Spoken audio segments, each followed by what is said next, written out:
Bonjour et bienvenue dans notre nouvelle édition de PwC en direct. N'hésitez pas à nous poser vos questions dans le chat, nous y répondrons en direct. Nous sommes aujourd'hui le mercredi 28 octobre et nous fêtons les Simon et les Jude. C'est aussi l'anniversaire de Bill Gates, 65 printemps, bel âge pour prendre sa retraite. En 1791, Olympe de Gouges présente la Déclaration des droits de la femme et de la citoyenne à l'Assemblée nationale. En 1986, inauguration de la Statue de la Liberté à New York. Et pour les passionnés d'Égypte, c'est le jour où Howard Carter a découvert le masque funéraire de Toutankhamon en 1925. Retour à aujourd'hui. Un concurrent de notre ami Elon Musk à Nancy. Urban Loop, projet écologique de transport public d'élèves ingénieurs, pourrait se concrétiser dès 2024. Avis aux fashionistas qui veulent rester écologiques. BNP Paribas, en association avec la start-up française Greenly, propose à ses clients de calculer l'empreinte carbone de leurs dépenses. Cela va devenir difficile de motiver nos chères têtes blondes pour les cours de langues étrangères. Facebook a créé une des IA traductrices les plus puissantes au monde qui peut traduire un contenu dans 100 langues différentes. Et c'est en open source.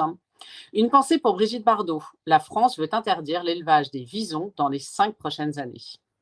Erreur dans un restaurant. Le serveur s'en mêle les carafes et sert un grand cru à 2000 € à un jeune couple qui avait commandé le vin le moins cher de la carte à 18 €. Ni Trump ni la Covid n'ont détruit le rêve américain. 58% des Français rêvent de travailler à l'étranger, dont plus d'un tiers aux États-Unis. La beauté a l'air Covid. La tendance du no make-up se confirme. Entre mai et juin, le segment maquillage a reculé de 17%, mesdames. Avis à ceux qui ont réservé leur place pour un trajet sur la Lune, un réseau de téléphonie va bientôt y être installé. En alunissant, vous pourrez donc envoyer un SMS à vos proches et c'est pour 2022. Place maintenant à notre sujet du jour. Brexit, no deal, êtes-vous prêt à rentrer dans le dur? Comment anticiper un éventuel no deal? Quels impacts pour les entreprises? Pour nous en parler, j'ai le plaisir d'accueillir aujourd'hui Manon Carissimo, avocate spécialisée en droit des services financiers détachée à Londres, Timothée Huignard, spécialiste du sujet Brexit depuis 4 ans au sein des équipes consulting, et Thibaut Grandjean-Vernet, spécialiste douane et commerce international au sein du cabinet d'avocats. Bonjour à tous les trois. Bonjour Cécile, bonjour à tous. Bonjour Cécile. Alors Manon, bonjour Cécile. Bonjour. Manon, le Brexit, ça fait des mois qu'on en parle. Je t'avoue qu'on est tous un peu perdus. Où est-ce qu'on en est aujourd'hui? Oui, merci. Bonjour à tous. Je suis ravie d'abord de venir vous parler de ce sujet du Brexit. Alors, où on en est? Donc, sans revenir sur toutes les étapes de ce processus qui a démarré avec le référendum en juin 2016, donc ça fait 4 ans quand même qu'on en parle, on peut peut-être revenir rapidement sur les principales étapes de cette année. En janvier 2020, on a eu la signature de l'accord de sortie après une longue crise politique côté UK qui témoigne de la division du pays sur le sujet. Ça a été un vrai succès de Boris Johnson qui a eu les coups des franches en fait pour faire passer l'accord auprès du Parlement britannique grâce à sa victoire aux élections en fin d'année dernière. Et c'est vraiment ça qui avait manqué à Theresa May. Donc ensuite, dans la nuit du 31 janvier au 1er février, on a eu cette sortie officielle du Royaume-Uni qui depuis ne peut plus participer aux institutions ni être associé au processus décisionnel. Donc, pendant cette période, le Royaume-Uni, en revanche, maintient son accès au marché intérieur et à l'union douanière. C'était son souhait. En revanche, rien ne change pour les entreprises et les citoyens qui continuent de bénéficier de ce qu'on appelle l'acquis communautaire, l'ensemble du droit européen qui continue à s'appliquer au UK jusqu'à cette date fatidique du 31 décembre 2020, qui est la fin de la période transitoire. Donc, c'est vraiment cette date du 31 décembre qu'il faut retenir, à laquelle le Brexit prendra son plein effet. Donc, entre février et maintenant, ça a été la période de négociation sur le futur partenariat économique. Processus largement ralenti et perturbé par le Covid, qui lui a volé la vedette jusqu'à la rentrée, tant dans l'agenda politique que dans les médias des deux côtés de la Manche. Les négociations se sont tenues par visioconférence en avril et en mai, pas d'avancée particulière. Et puis, on a cette date butoir de juin pour se prononcer sur les décisions d'équivalence dans le secteur financier qui a pas été respectée. Donc ça, Timothée vous en parlera, ça a eu un impact dans ce secteur-là. À la rentrée, on a eu une cacophonie totale avec le vote par le Parlement britannique d'une loi qui revient sur l'accord de divorce, qui a été jugé contraire au droit international et qui a failli interrompre les négociations. qui ont finalement repris en octobre. Donc là, on y est. Il y a eu le sommet des dirigeants européens de la semaine dernière qui s'est achevé sans clarté quant au statut des négociations. Mais on a des équipes qui sont en ce moment, des équipes UE qui sont en ce moment arrivées à Londres et qui négocient, qui discutent, et des discussions qui continueront à Bruxelles aujourd'hui et pour la fin de la semaine et même ce week-end. Donc voilà où on en est. Et alors, du coup, toi qui es de l'autre côté de la Manche, comment est-ce qu'on voit les choses? Est-ce que c'est différent de notre vision à nous? Alors oui, donc aujourd'hui, on n'a toujours pas de garantie, donc on comprend bien sur la possible conclusion d'un accord avant cette date fatidique du 31 décembre. Et on sait que le risque de hard Brexit est encore possible. Et côté UK, on a deux sons de cloche véritablement. On a certains bruits de couloir qui laissent penser qu'un accord est possible, voire probable, parce qu'il y a très peu de suite en fait dans la presse ces 2 dernières semaines sur le contenu des discussions. Donc ça laisse penser que pas de nouvelles, bonnes nouvelles. Les discussions doivent progresser. D'autres pensent que Boris Johnson attendra le résultat de l'élection présidentielle américaine avant de sceller un accord et que si Trump était réélu, certains pensent qu'un no deal dans ce cas serait plus probable. Quoi qu'il en soit, ce qu'on peut dire, c'est que si un accord était trouvé, dans tous les cas, il sera très maigre et il sera limité à la garantie d'une absence de droits de douane sur les échanges de marchandises. Et donc sans grand intérêt pour l'industrie des services et en particulier les services financiers qui vont rester très impactés, mais Thibaut et Timothée vont nous en parler. Mais voilà, ce que je voulais dire, c'est que l'obtention d'un accord, même maigre, ça va être un enjeu clé dans le compromis diplomatique parce que ça permettra d'avoir une approche coopérative plus large à l'avenir. Et par exemple, entre les régulateurs et les superviseurs des services financiers, on voit en pratique qu'il y a une position d'attente pour l'instant des réponses qui ne sont pas données aux entreprises et qui devraient, on l'espère, se débloquer si un accord politique est trouvé. Merci beaucoup, c'est très clair. Et alors finalement, Timothée, je me tourne vers toi. C'est quoi les points vraiment bloquants? Pourquoi est-ce que ça fait si longtemps qu'on négocie? Oui, merci Cécile. Alors, il existe trois principaux points de blocage dans les négociations. Le premier porte sur les conditions de concurrence équitable. Le Royaume-Uni, pour respecter ses engagements de l'accord de retrait, a intégré les règlements de l'Union européenne dans ses textes de loi. C'est le fameux Withdrawal Bill. Mais rien ne garantit qu'il continuera de le faire pour les futurs règlements de l'Union européenne post-janvier 2021. Et cela pourrait mettre les entreprises britanniques dans une situation d'avantage concurrentiel significatif. Donc l'Union européenne souhaite que le Royaume-Uni s'engage à respecter les réglementations européennes futures et à ne pas accorder, par exemple, d'aide d'État spécifique. Tout ceci a pour objectif de maintenir une concurrence équitable entre les deux régions. C'est le fameux level playing field dont on entend parler dans la presse. Le second point de blocage porte sur le règlement des différends. À ce jour et pendant toute la période de transition, la Cour de justice de l'Union européenne demeure compétente à l'égard du Royaume-Uni et notamment pour l'interprétation et la mise en œuvre de l'accord de retrait. Elle pourrait d'ailleurs être saisie au cours de la procédure dont a parlé Manon d'infraction lancée par la Commission européenne au sujet du projet de loi controversé proposé par Boris Johnson en septembre dernier, qui revient en partie sur l'accord de Brexit. L'Union européenne exige donc que la Cour de justice européenne intervienne pour toutes les questions du futur accord liées au droit européen, ce que, bien évidemment, le Royaume-Uni refuse au nom de sa souveraineté. Et enfin, le dernier point de blocage dont vous avez probablement entendu parler, c'est l'accès aux zones de pêche. Le Brexit signifie que l'accès aux eaux britanniques sera interdit pour les pêcheurs de l'Union européenne. Et si cette situation ne faisait pas l'objet d'un accord, l'Union européenne menace de son côté, en contrepartie, d'interdire au Royaume-Uni de vendre son poisson sur le continent. Donc on a un petit jeu de pouvoir, et malgré ce qu'on pourrait penser, c'est une question assez sensible qui est indiquée très clairement dans le mandat de négociation de Michel Barnier et sur laquelle, à ce jour, le Royaume-Uni est en position de force pour négocier. Donc voilà, Cécile, un résumé des 3 points qui ralentissent depuis des mois l'issue des négociations. Merci beaucoup, c'est très clair. Moi, j'avais une question pour toi, Thibaut, finalement, sur quel est l'impact d'un no deal et peut-être en parlant en premier de tout ce qui est sur la partie import-export. Quel serait l'impact de ce no deal? Alors, d'un point de vue purement opérationnel et douanier, finalement, deal ou no deal, la réduction ou l'élimination des droits à l'importation n'aura qu'un impact limité. Parce que même si on a un accord qui est signé au dernier moment, qui va éliminer les droits de douane, les entreprises vont quand même être confrontées à deux enjeux majeurs: la réapparition d'une frontière entre les deux territoires et la présence de barrières réglementaires. L'apparition d'une frontière, ça veut dire qu'on va avoir de nouveau des contrôles douaniers entre le Royaume-Uni et l'Union européenne. Pour vous donner une image, en ce moment à Calais, on a chaque jour 6000 camions qui circulent par le ferry, auquel il faut ajouter entre 2000 et 4000 camions qui passent par le tunnel sous la Manche. Les douanes françaises et anglaises ont fait un travail remarquable en mettant en place une frontière intelligente sur laquelle elles ont beaucoup communiqué. Mais il faut bien comprendre que cette frontière intelligente ne portera ses fruits que si les entreprises européennes et britanniques sont capables de fournir en temps et en heure les informations nécessaires au dédouanement.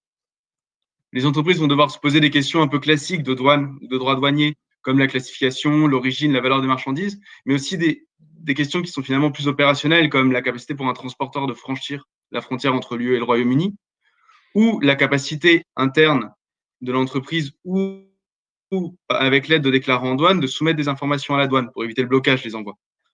En fait, finalement, d'un point de vue douanier, pour éviter un choc opérationnel lié au Brexit, la véritable solution, et ça la douane le rappelle à chaque fois, c'est d'anticiper et de ne pas gérer la douane comme un enjeu externe à son activité, mais bien comme quelque chose d'interne. Pour donner un exemple, dans le secteur pharmaceutique,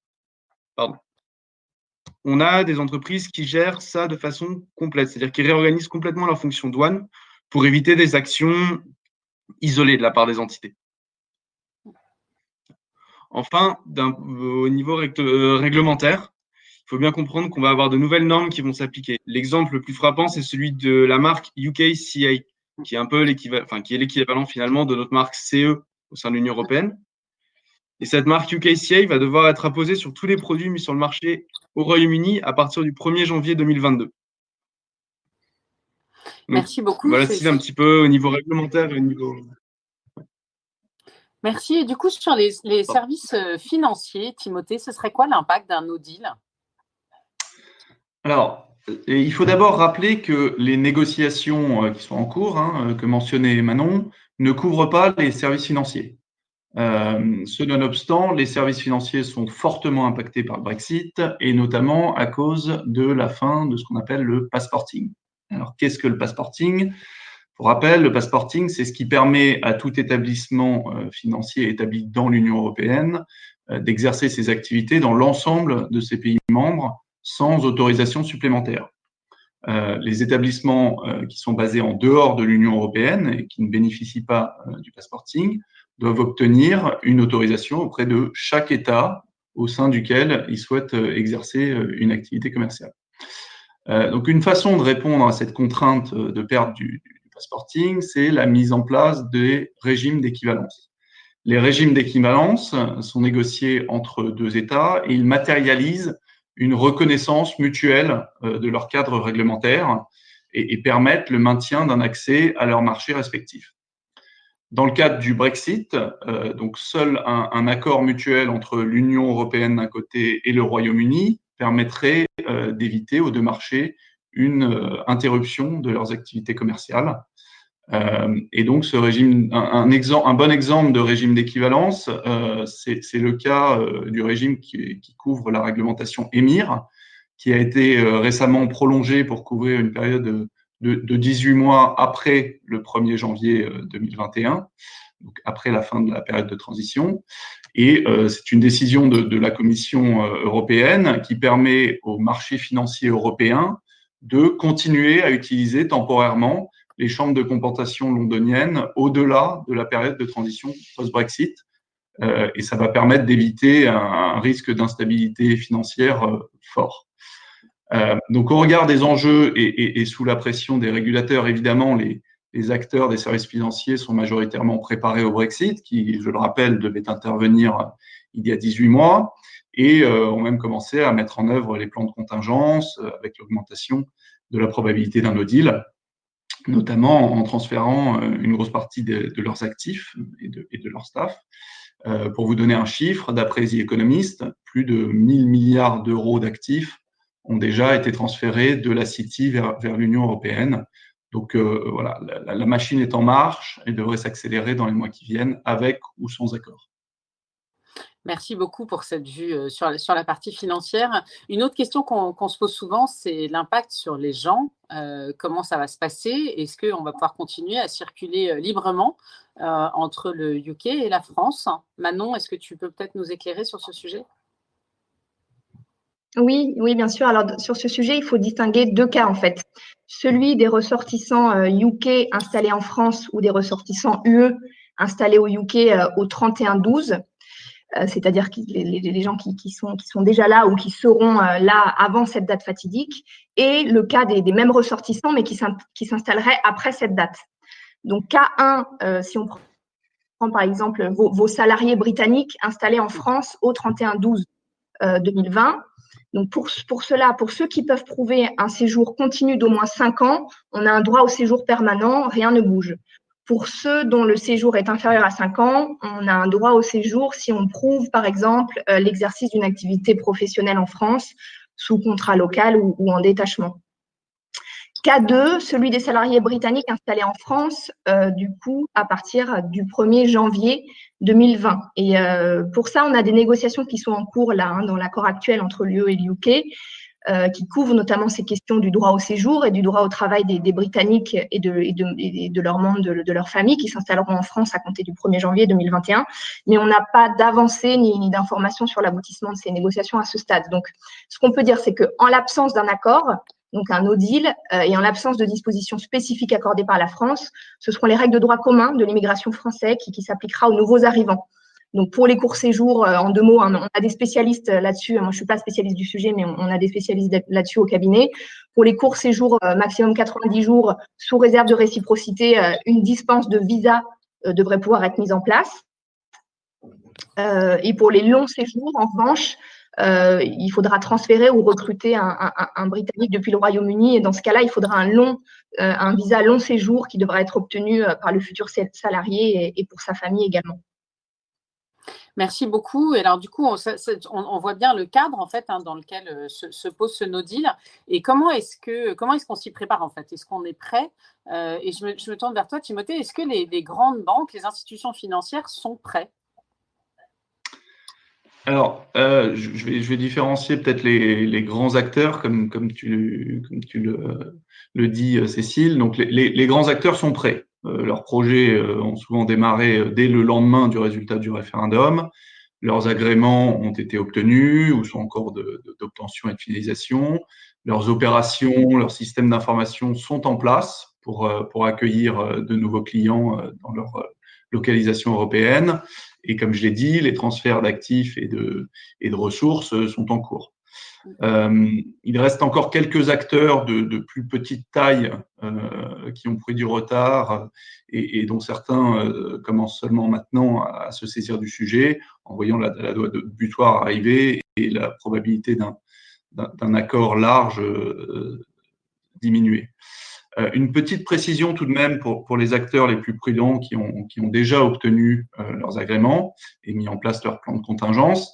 Certains y ont intégré des hypothèses qui, à l'époque, étaient réalistes, que des régimes d'équivalence dont on a parlé seraient accordés, seraient dans l'accord de la future relation. Pour cela, et en prévision d'une sortie sans régime d'équivalence à court terme, il sera nécessaire d'étudier des actions à mettre en œuvre pour s'assurer de la conformité de leur modèle. Donc, pour résumer, des acteurs prêts dans l'ensemble, quelques retardataires et des ajustements, des discussions à prévoir en l'absence de régime d'équivalence à la date effective du Brexit. Merci beaucoup. Et côté industrie, comment est-ce que les choses se préparent, Thibaut? Oui, alors du côté de l'industrie, nous, ce qu'on voit, c'est une véritable différence entre les entreprises qui ont anticipé l'impact opérationnel du Brexit et celles qui n'ont pas encore eu l'opportunité ou le temps de se pencher sur la question. Ce qu'il faut bien comprendre, c'est que le Brexit, c'est un révélateur des bonnes pratiques, mais aussi des dysfonctionnements en matière de gestion douanière. Et la majorité des plans de contingence qu'on voit dans l'industrie consiste à prendre en compte toutes les questions opérationnelles, réglementaires et fiscales et ont surtout l'objectif principal de limiter le temps d'adaptation après le 1er janvier 2021. En rappelant bien sûr, le rôle central de la douane et de la logistique pour la gestion du bon dédouanement entre les deux pays. Et alors, du coup, Thibaut, nous avons des questions en live qui, je pense, sont tout à fait dans la lignée de ce qu'on vient de se dire. Une première question qui est tant pour l'export que pour l'import, le UK redevient donc un pays tiers comme les autres? Point d'interrogation. Oui, alors, oui et non. C'est-à-dire que dans l'absolu, pour le moment, dans le cas d'un no deal, on est effectivement dans un scénario dans lequel le UK devient un pays comme les autres, un pays tiers comme les autres. C'est-à-dire que c'est un pays tiers de l'Union européenne, il va falloir importer, exporter ses marchandises. Et l'application de droits de douane va se faire en fonction du tarif douanier de l'Union européenne ou du tarif douanier décidé par le Royaume-Uni qui a été publié il y a quelques semaines maintenant. Après, si on a effectivement la signature d'un accord de libre-échange prévoyant la réduction des droits de douane, ces droits de douane ne vont pas s'appliquer. En revanche, comme on l'a dit avant, les contrôles vont toujours être appliqués. Et alors, du coup, autre question de nos auditeurs, est-ce qu'il est prévu de déployer un nombre de douaniers plus important d'un côté comme de l'autre? Est-ce que le travail qui est fait par les douanes françaises et britanniques à ce niveau-là a été remarquable? C'est-à-dire qu'on a vu une frontière intelligente a été annoncée. Les praticiens du droit douanier ont été un petit peu sceptiques quant à la mise en place de cette chose, et c'est vrai que c'est quelque chose qui va être mis en place. Donc, le principe de la frontière intelligente, c'est qu'on va limiter au maximum les frictions et on va limiter au maximum les contrôles qui vont être en grande partie automatisés. Après, effectivement, ça implique un certain nombre de dispositifs. Et donc, je ne suis pas sûr qu'en termes humains, il y ait beaucoup plus de douaniers, même si bien sûr les effectifs vont certainement être augmentés. Mais c'est plus le dispositif en tant que tel de dédouanement qui va être plus important. Merci beaucoup. Manon, j'ai une question plutôt pour toi. Vous parlez de no deal et d'une installation au 1er janvier 2021 sur le territoire français pour l'application des règles de droit commun. Qu'en est-il pour les familles installées depuis le 1er janvier 2020? Depuis le 1er janvier 2020, là, on continue. Alors, sur les familles, il y a ce délai de 5 ans dont on parlait. Hein. Donc, si le père de famille ou la mère de famille qui est venu s'installer était là et payait ses impôts localement depuis plus de 5 ans, on va pouvoir avoir une continuité. Hein. Il y a ce délai de 5 ans. Et dans le cas contraire, il faut faire des démarches localement. Et ça, on a des équipes qui peuvent vous accompagner sur ces démarches-là. Hein. Je ne suis pas spécialiste, moi, pour vous donner le détail, mais il y a cette notion de durée qui précède à prendre en compte.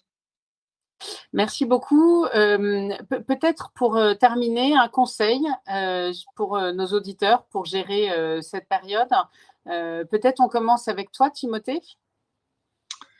Oui, alors le conseil le plus important que j'aurais pour nos auditeurs dans les services financiers, c'est de communiquer avec vos clients sur votre planning, sur les grandes étapes de votre stratégie, sur ce que vous avez déjà mis en place, sur ce que vous comptez mettre en place d'ici à la fin de l'année, pour leur donner de la visibilité, tout simplement. Le manque de visibilité, l'incertitude sont des facteurs anxiogènes pour tout le monde, et donc apporter de la clarté sur certains sujets complexes, surtout dans le contexte actuel, où il y a d'autres sujets à gérer. C'est un élément qui est à la fois essentiel, mais aussi, je pense, différenciant pour vos clients. Et donc n'hésitez pas à communiquer avec eux. Ça vous permettra également de récupérer une partie de leurs problématiques que vous saurez peut-être régler. Et Thibaut, du côté douane, industrie, est-ce que là, tu as des conseils aussi à nous donner? Oui, tout à fait. Je pense que la première étape, c'est de vérifier que les entreprises sont bien autorisées à exporter et importer des marchandises de l'UE vers le Royaume-Uni et vice-versa. Et enfin, c'est anticiper cet impact opérationnel, l'impact opérationnel de cette nouvelle frontière avec l'ensemble des acteurs de la chaîne logistique. Donc, les fournisseurs, les différents entrepositaires, les transporteurs, les représentants en douane, et bien sûr aussi les clients qui doivent prendre en compte cette nouvelle frontière. Et Manon, de ton côté, est-ce que tu as un ou deux conseils plus juridiques à partager avec nos auditeurs du jour? Oui, écoutez, sur les aspects dont on a parlé qui concernent les personnes, si vous avez des détachements à prévoir vers le UK ou depuis le UK, il serait de bon ton de les mettre en place avant le 31 décembre, justement pour pouvoir éviter de passer dans des démarches qui seront plus complexes après cette date. Ensuite, plutôt sur le secteur financier, toujours, c'est toujours un conseil qu'on donne, mais encore plus en ce moment, communiquer avec vos régulateurs, restez très proche de vos régulateurs, la CPR, l'AMF, la CNIL pour les aspects GDPR, pour anticiper les plans de contingence à mettre en place, même si on a bien conscience qu'il y a quand même, justement, dans l'attente de cet accord, les régulateurs restent un peu silencieux, ils sont un peu mal à l'aise pour donner des réponses, mais en tout cas, cette qualité de dialogue va être vraiment importante pour gérer les impacts du Brexit. Et ensuite, procéder à une revue de vos contrats clients et prestataires pour identifier l'impact du hard Brexit et procéder aux modifications qui pourraient être nécessaires en temps voulu. En quelques mots. Très bien. Écoutez, un grand merci à tous les trois d'être venus partager vos expertises sur ce sujet brûlant d'actualité qui est le Brexit et ce probable no deal. Donc, un grand merci. Un grand merci à vous, auditeurs, de vous être rejoints. Vous devez voir l'enquête de satisfaction qui s'affiche sur la droite de votre écran. Nous sommes toujours très preneurs de vos retours. J'en profite aussi pour vous dire que je vois qu'il y a beaucoup de questions dans le chat en direct et que donc nous y répondrons après. Je suis désolée, mais là, le temps nous presse et vous savez qu'on a toujours l'habitude de finir à l'heure. Et par ailleurs, moi, je vous donne rendez-vous la semaine prochaine pour une webcast Vision croisée sur la transition écologique où nous allons accueillir des personnalités passionnantes. Donc, je vous propose de vous inscrire à cette webcast la semaine prochaine, donc le 4 novembre à 8h30. Et PwC en direct revient le 10 novembre avec un sujet sur le management hybride et des témoignages croisés d'entreprises qui ont eu des démarches assez innovantes et assez originales en la matière. Voilà, il me reste à vous souhaiter à tous une très très belle journée et donc je vous donne rendez-vous la semaine prochaine. Au revoir. Au revoir. Au revoir.